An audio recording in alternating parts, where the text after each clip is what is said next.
Hello student, welcome to the our class. વિદ્યાર્થી મિત્રો, હું છું તમારો મેન્ટોર શિક્ષક હિમાંશુ સરદારા સર. અને આજના લેક્ચરમાં આપણે જોવા જઈ રહ્યા છીએ નાઇટ્રિક એસિડ. નાઇટ્રોજન સંયોજનોની અંદર જ્યારે પણ તમે વિચારણા કરો છો તો અલગ અલગ બહુ જ બધા પ્રકારના ઓક્સો એસિડ સંયોજનો બની શકે છે. જેમ કે અમુક પ્રકારના ઓક્સો એસિડની વાત કરું તો તમે જાણતા જ હશો એવા છે કે જેમાં H2N2O2 જેનું નામ કદાચ તમે બધા જાણતા હો અથવા તો ન જાણતા હો તો સાંભળી લેજો. એ છે હાઇપોનાઇટ્રસ એસિડ. શું નામ છે તેનું? હાઇપોનાઇટ્રસ એસિડ. તેવી રીતે બીજો એસિડની વાત કરવા જાઓ, ઓક્સો એસિડની વાત કરવા જાઓ તો HNO2 છે. HNO2 નું નામ ખાસ કાળજીપૂર્વક યાદ રાખજો. એ છે નાઇટ્રસ એસિડ. અને થર્ડ વન પર જ્યારે હું ચર્ચામાં ભાગ તરીકે વિચારતો હોઉં તો સ્વાભાવિક છે તે છે HNO3 એટલે કે નાઇટ્રિક એસિડ. જેમાંથી તમને ખૂબ જ અગત્યનું લાગે અથવા તો એમ કહી શકાય કે તમારા માટે ખૂબ જ અગત્યનું હોય તો એ છે નાઇટ્રિક એસિડ, કે જેને કારણે આપણે તેને ચર્ચાના ભાગ સ્વરૂપે HNO3 ને ખૂબ જ કાળજીપૂર્વક આપણે સમજવા જઈ રહ્યા છીએ. નાઇટ્રિક એસિડ જે છે તે ખૂબ જ અગત્યનો ઘટક છે. ખૂબ જ અલગ અલગ દ્રષ્ટિકોણથી અલગ અલગ પદ્ધતિઓમાં વપરાય તેના અલગ અલગ ભાગ સ્વરૂપે. તો સૌપ્રથમ તો તેની બનાવટ વિશે માહિતી મેળવીએ. ચલો, બનાવટની જ્યારે નામ પડે એટલે સ્વાભાવિક છે બહુ બધી અલગ અલગ બનાવટ હોઈ શકે છે. તો અલગ અલગ બનાવટને સમજીએ કે પ્રયોગશાળામાં તમારે જો બનાવવો છે તો કાચની કસનળીની અંદર તમે KNO3 અથવા તેના સ્થાને લઈ શકો છો NaNO3 અને તેની અંદર તમે સાંદ્ર H2SO4 ને ગરમ કરીને તમે અહીંયા આ બે વસ્તુને યોગ્ય રીતે મિક્સ કરશો, ગરમ કરશો એટલે તમને નાઇટ્રિક એસિડ મળી જશે, કે જેની રાસાયણિક ફોર્મ્યુલા NaNO3 પ્લસ H2SO4, કે જેને કારણે હું લખી શકું છું કે NaHSO4 સોડિયમ હાઇપોસલ્ફેટ પ્લસ HNO3 તરીકે તમને અહીંયા નાઇટ્રિક એસિડ સરળ ભાષામાં મળી જાય છે.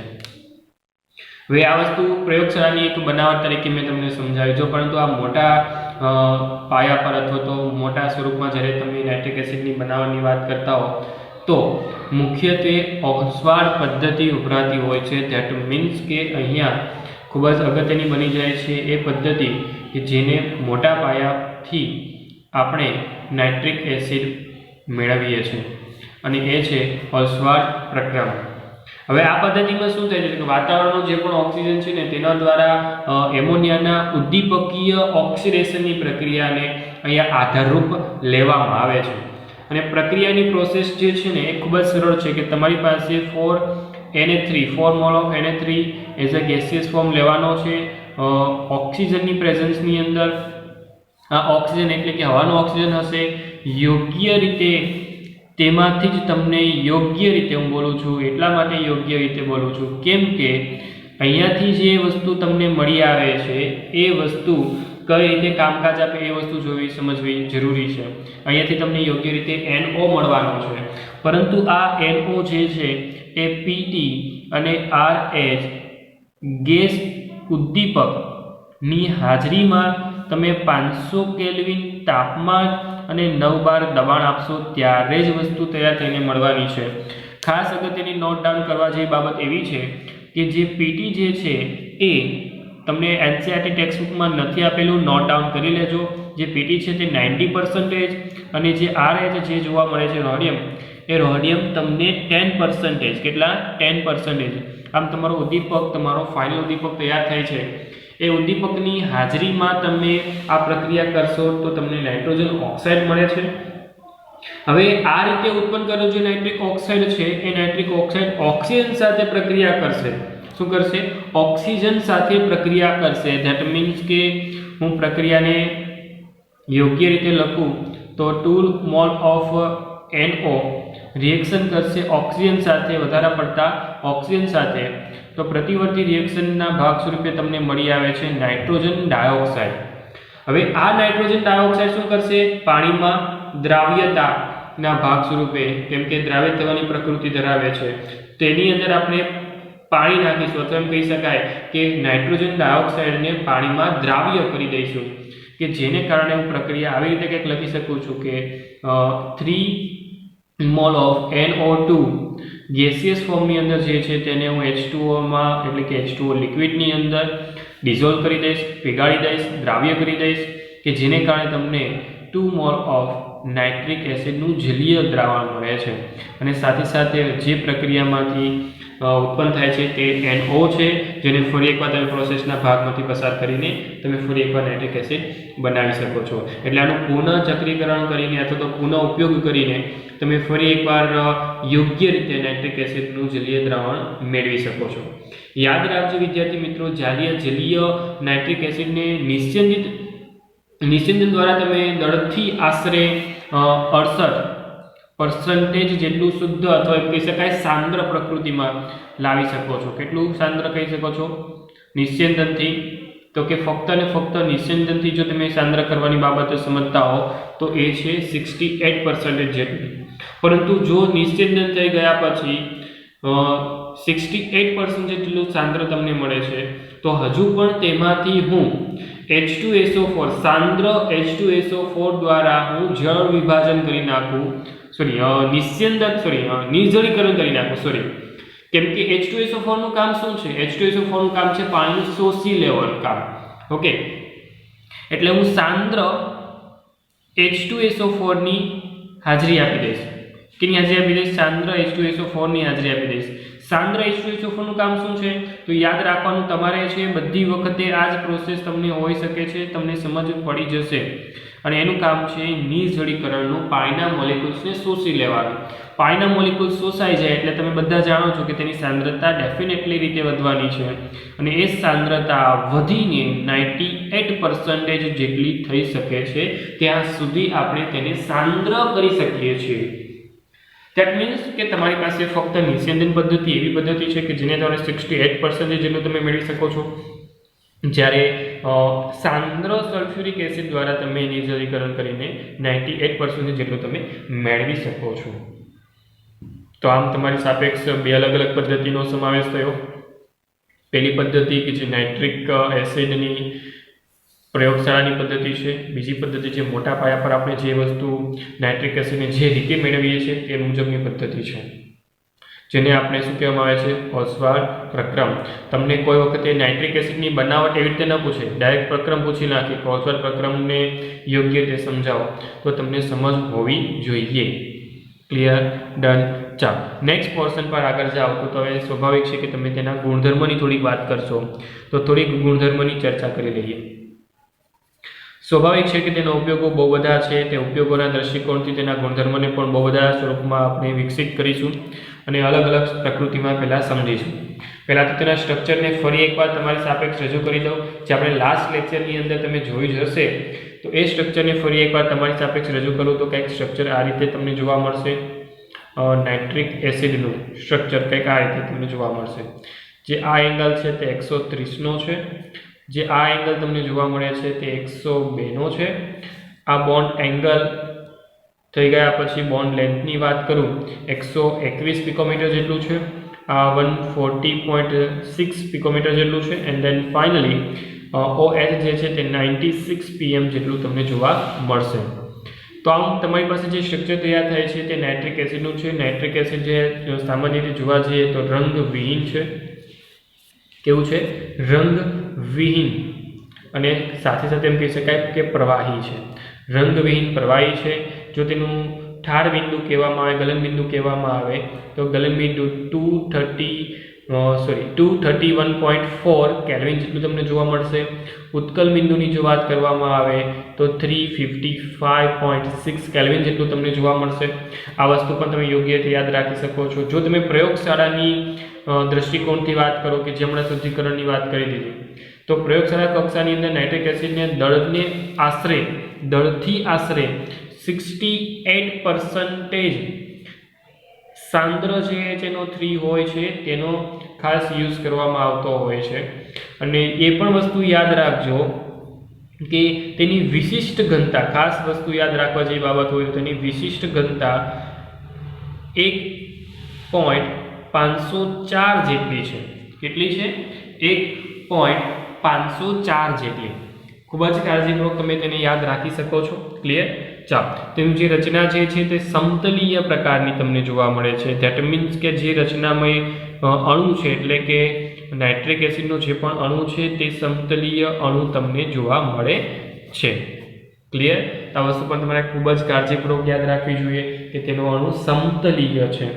મતલબ સમતલીયનો મતલબ એટલો જ રહેશે કે તે એક જ સમતલના સંદર્ભમાં આખો મોલેક્યુલ રહેલો છે. એક જ સમતલમાં આખો આવશે. ક્લિયર? એટલા માટે આપણે તેને સમતલીય શબ્દથી ઉલ્લેખનીય રાખીએ છીએ. ક્લિયર? સમજી ગઈ? ચાલો, હું આગળ ચર્ચાના ભાગ સ્વરૂપે વિચારવા જાઉં ને તો તમને બધાને સમજ પડી જ જશે કે જ્યારે પણ તમે જલીય દ્રાવણની અંદર નાઇટ્રિક એસિડની વાત કરવા જાઓ, જલીય દ્રાવણની અંદર જો તમે વાત કરવા જશો એટલે સ્વાભાવિક રીતે તેનું આયનીકરણ પોસિબલ છે. એટલે આયનીકરણ સ્વરૂપ એટલે કે HNO3 એક્વિયસ જો હશે, પાણીના મોલેક્યુલ સાથે રિએક્શન કરતો હોય એટલે સ્વાભાવિક છે કે તેનું આયનીકરણ થતું હશે. અને આયનીકરણની અંદર તમે બધા જાણો છો H3O+ અને NO3- ઉત્પન્ન થાય છે. હવે તમારી સાપેક્ષ જે ઉત્પન્ન થયેલા આયનો છે તે હાઇડ્રોનિયમ આયન છે અને નાઇટ્રેટ આયન છે. એટલે યાદ રાખો કે તમારી પાસે જે નાઇટ્રિક એસિડ છે તે પ્રબળ એસિડની પ્રકૃતિ તરીકેની વર્તણૂક આપશે. ઓકે, કેમ કે શું ઉત્પન્ન થાય છે? H3O+. ક્લિયર? ડન. એટલે હંમેશા યાદ રાખવાનું છે કે નાઇટ્રિક એસિડ છે ને પ્રબળ એસિડની વર્તણૂક તરીકેની ભૂમિકા છે. નાનું રીઝન શું છે? તેનું આયનીકરણ થઈને હાઇડ્રોનિયમ આયન ઉત્પન્ન થાય છે, સાથે સાથે નાઇટ્રેટ આયન છે. હાઇડ્રોનિયમ આયન આપે છે એને કારણે તે પ્રબળ એસિડ તરીકેની વર્તણૂકમાં છે. ક્લિયર? ડન. સાથે સાથે યાદ એ રાખવા જે બાબત છે કે H+ અથવા H3O+ જે ઉત્પન્ન કરે છે તેને કારણે તે એસિડ છે. એસિડની ભૂમિકા તો સાથે સમજાય, પરંતુ હું સાથે એમ કહીશ કે તે પ્રબળ ઓક્સિડેશન કરતા છે. પ્રબળ ઓક્સિડેશન કરતા છે. એટલે આ જે વસ્તુ છે ને તે ખાસ તમારે કાળજીપૂર્વક યાદ રાખવી જોઈએ. એસિડ તો છે જ. ઓકે, એસિડની ભૂમિકા તો તેની ચોક્કસ તમને બધાને સમજ છે જ, પરંતુ જ્યારે તમે વિચારવા જશો તો એ વિચારણામાં તમારે એવું વિચારવાનું કે તે પ્રબળ ઓક્સિડેશન કરતાની ભૂમિકા છે. ક્લિયર? ડન. એટલે સમજી લેજો કે ખાસ કરીને ગોલ્ડ છે, પ્લેટિનમ છે, આવી ઉમદા ધાતુઓનું જ્યારે પણ તમે શુદ્ધિકરણ કરતા હો અથવા તો એ ધાતુઓનું નિષ્કર્ષણ કરતા હો છો તો એ ઉમદા ધાતુઓ સિવાયની મોટા ભાગની ધાતુઓ પર હુમલો કરીને તેનું ઓક્સિડેશનની નિપજો યોગ્ય સાંદ્રતા, તાપમાન અથવા તો ઓક્સિડેશન પામનાર પદાર્થોના સ્વભાવને આધારે તમે અહીંયા મેળવી શકો છો. ઓકે, તો જો તમને અમુક રિએક્શનો પણ બતાવી દો કે જેને કારણે તમે એ લોજિકલ ભાગને ક્લિયર શબ્દ સાથે સમજી શકો. જેમ કે હવે તમારી સ્ક્રીનની સાપેક્ષે બધી જ રિએક્શનો હું લખવા જઈ રહ્યો છું, તો થોડું કાળજીપૂર્વક તમે પણ ધ્યાન આપીને જોજો. તમારી સાપેક્ષ રજૂ કરું છું પહેલાં કોપરની રિએક્શનો. સમજો કે તમારી પાસે કોપર છે. કોપર એ HNO3 મંદ નાઇટ્રિક એસિડનો યુઝ કરું છું. મંદ નાઇટ્રિક એસિડનો યુઝ કરીશ એટલે 3CuNO3 ટ્વાઇસ મળશે. શું મળશે? NO3 twice plus NO plus 4H2O.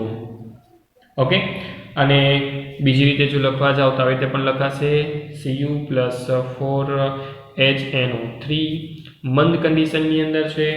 આ જગ્યા પર હું NO નથી ઉત્પન્ન કરતો, હું તમને NO2 ઉત્પન્ન કરીને બતાવું તો CuNO3 ટ્વાઇસ એટલે કે તમારો જે કમ્પાઉન્ડ જેમનો હતો તેમનો તેમ plus 2NO2 plus 2H2O. The different thing is, અહીંયા જે અલગ પડતી વાત છે એ વાત શું છે? તો એ વાત છે એકવાર ઉત્પન્ન થતો ભાગ એ NO છે, જ્યારે બીજી વાર ઉત્પન્ન થતો ભાગ એ NO2 છે. તો આ જે પ્રક્રિયા છે કઈ રીતે અલગ અલગ રીતે પ્રક્રિયા કરવા માટે સક્ષમ છે એ વસ્તુ જવાબદાર છે. વેટ, મેં એક ભૂલ નાની કરી છે. એ ભૂલ એટલે કે આ મંદ કન્ડિશન છે, તો અહીંયા સાંદ્ર કન્ડિશન છે. આ મારી ભૂલ હતી. જો બંને મંદ હોય તો બંને જગ્યા પર NO2 ઉત્પન્ન થશે, પરંતુ મંદ હોય ત્યારે NO ઉત્પન્ન થશે, સાંદ્ર હશે ત્યારે ચોક્કસ ડેફિનેટલી રીતે NO2 એટલે કે નાઇટ્રોજન ડાયોક્સાઇડ ઉત્પન્ન થશે. ક્લિયર? સમજ પડી ગઈ? આ જ બાબત હું ઝીંકને આધારે સમજાવું. હું કેના આધારે સમજાવું? ઝીંકને આધારે. એકવાર મંદ લઈશ, એકવાર સાંદ્ર લઈશ. ચાલો હું પહેલાં લઈ લઉં છું મંદ કન્ડિશન, તો લખાશે 4Zn 10HNO3. મંદ કન્ડિશન લઉં છું તો સ્વાભાવિક છે કે તમને ઉપરની રિએક્શનમાં જેમ લખ્યું તે જ રીતે પહેલાં હું ઉત્પન્ન કરીશ NO2. Yes, Zn NO3 twice plus 5H2O plus N2O. શું ઉત્પન્ન થાય છે? N2O. ધેટ મીન્સ કે જો મંદ કન્ડિશન છે તો શું ઉત્પન્ન થશે? N2O. ચલો આ જ વસ્તુને હું સાંદ્ર કન્ડિશનમાં જો વિચારું છું તો Zn પ્લસ 4HNO3 જે સાંદ્ર કન્ડિશનની અંદર છે તો સ્વાભાવિક છે કે તેની અંદર તમને Zn NO3 twice plus 2H2O plus 2NO2. તો એક લોજિકલ ભાગ કોમન થઈ ગયો. કયો લોજિકલ ભાગ કોમન થયો ખબર છે તમને? ભાગ એટલો કોમન થયો કે જો સાંદ્ર કન્ડિશન છે ને તો હંમેશા NO2 નાઇટ્રોજન ડાયોક્સાઇડ જ ઉત્પન્ન થશે. જો અહીંયા પણ એ જ હતો, દેખાય છે? આ એક જ વસ્તુ તમને જોવા મળે છે, એ છે નાઇટ્રોજન ડાયોક્સાઇડ. જો સમાન પ્રકારની પ્રકૃતિ હશે તો અને તો જ. સમાન પ્રકારની પ્રકૃતિ એટલે સાંદ્ર હોય તો જ એમ. ક્લિયર? પરંતુ જો મંદ કન્ડિશન છે તો ઝીંક હશે તો એ જે N2O વપરાશે. ક્લિયર? N2O. ડન. ચાલો આગળ વધો. જો આગળ વધીશ તો અધાતુની પણ વાત કરી દઉં. ધાતુની આપણે Zn અને કોપર વડે યોગ્ય ઉદાહરણ ધાતુવાળા સમજ્યા. હું અધાતુની પણ વાત કરું. અધાતુ અને તેના જે પણ સંયોજનો હોય તેનું પણ ઓક્સિડેશન કરી શકે છે નાઇટ્રિક એસિડ, સાંદ્ર નાઇટ્રિક એસિડ. એક્ઝામ્પલ તરીકે આયોડિનની વાત કરું. આયોડિનનું સમીકરણ ડાયરેક્ટ લખતો હોવ તો સ્વાભાવિક લખી શકાય કે I2 જે છે રિએક્શન કરશે ડાયરેક્ટ નાઇટ્રિક એસિડ સાથે, તો 10 નાઇટ્રિક એસિડ રિએક્શન કરશે અને સરળતાથી તેમાંથી અનુવર્તી આયોડાઇડ જે પણ સંયોજન છે તેનો ઓક્સો એસિડ ઉત્પન્ન થશે. ત્યારબાદ ઉત્પન્ન થતો ભાગ છે તે નાઇટ્રોજન ડાયોક્સાઇડ છે અને સાથે સાથે 4 મોલેક્યુલ્સ ઓફ H2O ઉત્પન્ન થાય છે. જો કાર્બનની વાત કરવા જાવ તો કાર્બનના 4 મોલેક્યુલ્સ ઓફ કાર્બન ઉત્પન્ન થાય છે. આ 4 મોલેક્યુલ્સ ઓફ કાર્બન ઉત્પન્ન થાય તો સાથે સાથે કાર્બન ડાયોક્સાઇડ ઉત્પન્ન થતો કાર્બનની મોલેક્યુલ્સ રચના કાર્બન જે છે તે યોગ્ય રીતે ઓક્સિડેશન પામશે અને કાર્બન ડાયોક્સાઇડમાં રૂપાંતર પામશે. સાથે 2H2O અને સાથે 4NO2. બધી વખતે આપણે શું વાપરીએ છીએ? સાંદ્ર નાઇટ્રિક એસિડ. કયું વાપરીએ છીએ? સાંદ્ર નાઇટ્રિક એસિડ. તો એક વસ્તુ કોમન થઈ જશે, એ વસ્તુ છે NO2, જે વસ્તુ મેં થોડી વાર પહેલાં જ તમને કહી. ત્યારબાદ સલ્ફરની જો વાત કરવા જાઓ તો સલ્ફરની વાત કરીએ તો 48 મોલેક્યુલ્સ નાઇટ્રિક એસિડના યુઝ થશે and then finally molecules H2SO4 કેમ કે તેમાં સલ્ફ્યુરિક એસિડ ઉત્પન્ન થાય છે. 48 molecules of NO2 nitrogen dioxide and then finally 16 molecules of H2O release થશે. જ્યારે P4 ની વાત કરવા જાઓ, ફોસ્ફરસની વાત કરો તો 20 molecules of HNO3 રહેશે ને મોલેક્યુલ્સ સાથે 4H3PO4 રહેશે પ્લસ 20 molecules of NO2 એટલે કે નાઇટ્રોજન ડાયોક્સાઇડ રહેશે એન્ડ 4 molecules of H2O રહેશે. આ એક પ્રક્રિયા તમને 1 by 1 દર્શાવી છે. તેમાંથી આપણે ક્લિયર વસ્તુ સમજી શકીએ છીએ. જો આયોડિન હશે તો આયોડિન ઓક્સાઇડ ઉત્પન્ન થશે, જો કાર્બન હશે તો કાર્બન ડાયોક્સાઇડ ઉત્પન્ન થશે, સલ્ફર હશે તો સલ્ફ્યુરિક એસિડ ઉત્પન્ન થશે, ફોસ્ફરસ હશે તો ફોસ્ફોરિક એસિડ ઉત્પન્ન થશે. તો આમ અનુવર્તી જે પણ નિપજ તમને મળે છે, તમે ઓક્સાઇડ નિપજ તમે યોગ્ય રીતે જોઈ શકો છો. એ તમારી અધાતુમાંથી નીકળતી નિપજો છે. પરંતુ આ સાંદ્ર પ્રકારની કન્ડિશન છે. સાંદ્ર પ્રકારની કન્ડિશન હોય તો એક વસ્તુ કોમન નીકળી આવે છે, એ વસ્તુ એટલે કે નાઇટ્રોજન ડાયોક્સાઇડ. શું નીકળી આવે છે? Nitrogen dioxide. ક્લિયર? ચાલો આ બાબત ધાતુ અને અધાતુના દ્રષ્ટિકોણથી સમજી ધાતુ અને અધાતુના દૃષ્ટિકોણથી સમજી, પરંતુ આના કરતાં પણ અગત્યની વસ્તુ એક નાની એવી બાબત છે, અને એ છે જ્યારે પણ તમે નાઇટ્રિક એસિડને સમજો છો તે દરમિયાન સમજવામાં આવતો એક ખૂબ જ અગત્યનો ભાગ, એટલે કે કથ્થઈ વલય કસોટી. કથ્થઈ વલય કસોટી. આ જે કસોટી છે ને ખૂબ જ કાળજીપૂર્વક કરવાની હોય છે, અને આ કસોટી શા માટે કરવાની હોય છે? NO2 માઇનસ અને NO3 માઇનસની પરખ કસોટી છે. કેની પરખ કસોટી છે? NO2 અથવા તો NO3. પરંતુ ખાસ કાળજીપૂર્વક યાદ રાખજો, નાઇટ્રેટ શબ્દ બોલું છું, નાઇટ્રેટ એટલે કે NO3 માઇનસ. હવે તમારી પાસે NO2 માઇનસ અને NO3 માઇનસ છે, તો જ્યારે પણ તમે નાઇટ્રેટની વાત કરો છો કે નાઇટ્રેટ તમારી પાસે છે કે નહીં ચેક કરવો છે, તો તમારે વલય કસોટી કરવી પડે. આ નેગેટિવ આયનોમાંના બે નેગેટિવ આયન છે, NO2 અને NO3. ઓકે, તો NO2 અને NO3 જે છે તેમાંથી નાઇટ્રેટ જે હોય તેને સરળતાથી તમારે ઓળખવો છે, તો તેના માટે આ વલય કસોટી ખૂબ જ પ્રસિદ્ધ છે, જેને રિંગ ટેસ્ટ પણ કહેવામાં આવે. શું કહેવામાં આવે છે? Ring test. Okay, brown ring મળશે તમને. શું મળશે? Brown ring. અને આ બ્રાઉન રિંગ જે છે ને તેને કારણે તમે એને રિંગ ટેસ્ટ પણ કહી શકો છો. ક્લિયર? ડન. થશે શું? તો કે તમારી પાસે જે પણ નાઇટ્રેટ છે ને એ નાઇટ્રિક ઓક્સાઇડમાં રૂપાંતર પામશે. ઓક્સાઇડમાં રૂપાંતર પામે છે તો એ રિડક્શન પ્રોસેસ થશે ઇનડાયરેક્ટલી. હું એવું કહેવા માંગુ છું કે જ્યારે પણ તમારી પાસે NO3 હશે, પ્રક્રિયાની અંદર NO3 છે કે નહીં તમને ખબર ન હોય, પરંતુ NO3 જો છે કે નહીં તે શું કરશે તો કે Fe+2 સાથે યોગ્ય એસિડિક કન્ડિશનમાં રિએક્શન કરશે, તો તેમાંથી નાઇટ્રિક ઓક્સાઇડ બનાવશે, ધેટ મીન NO બનાવશે, અને સાથે સાથે 3 મોલ ઓફ Fe+3 વાળા છૂટા પડશે. Fe+3 વાળા મોલેક્યુલ છૂટા પડે છે.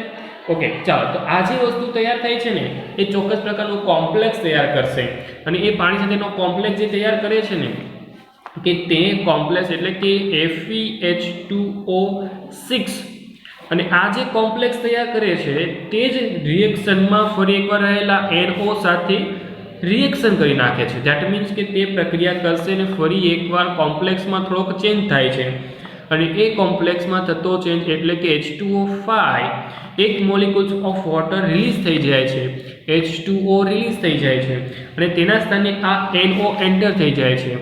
આ NO એન્ટર થવાને કારણે આ જે સંવર્ગ સંયોજન હતું એ સંવર્ગ સંયોજનનો રંગ બદલાય છે, અને એ રંગ બદલાઈને કથ્થઈ રંગનો થઈ જાય છે. શું થઈ જાય છે? કથ્થઈ રંગનો થઈ જાય છે. તો આ કથ્થઈ રંગ આવવાને કારણે એ બ્રાઉન રંગની જે પણ રિંગ આવવી જોઈએ એ આવશે, પરંતુ એ પહેલાં હું એક નાની એવી ચેતવણી આપી દઉં છું. આ વસ્તુ ખૂબ જ કાળજીપૂર્વક કરવામાં આવે છે.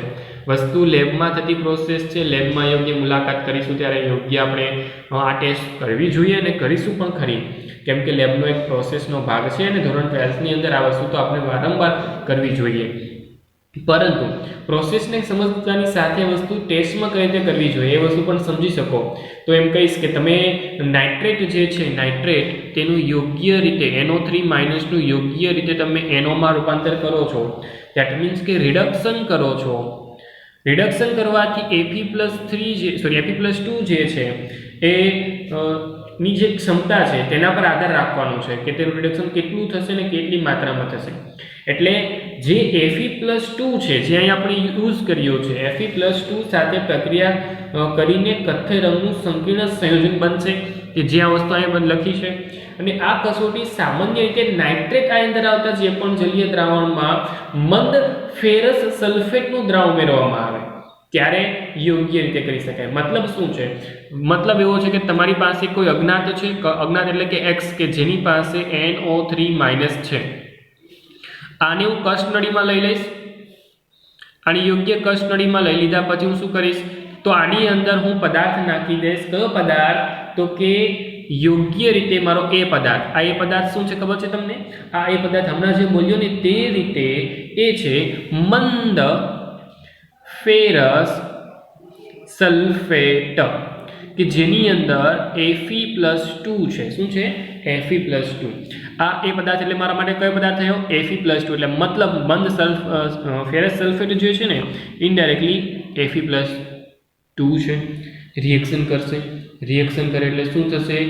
રિએક્શન કરવાને કારણે તમારી પાસે જે પણ પ્રક્રિયા છે એનો ચોક્કસ કલર બદલાતો તમને જોવા મળશે. ઓકે, ચાલો હવે તેની સરફેસ એટલે કે જે આ દિવાલ દેખાય છે ને એ દિવાલને ટચ થાય ને તેવી રીતે, આ દિવાલને ટચ થાય છે તેવી રીતે હું તેની અંદર એન્ટર કરાવીશ નાઇટ્રિક એસિડને. ખૂબ જ હળવેકથી જ સમજો છો કે તે મુજબ તમારી સોલ્યુશન અહીંયા સુધી ભરેલું છે. એ સોલ્યુશન એટલે કે X+A એટલે મતલબ તે ફેરસ સલ્ફેટ, એ સોલ્યુશનની સાથે આ વસ્તુ એન્ટર થશે. આ વસ્તુ એન્ટર થાય એટલે તમને દેખાય છે કે દૂધિયા રંગની છે.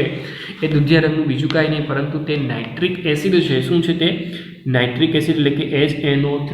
અને આ નાઇટ્રિક એસિડ દિવાલ તેમ સલ્ફ્યુરિક એસિડ નાખીશ. Wait the second. H2SO4.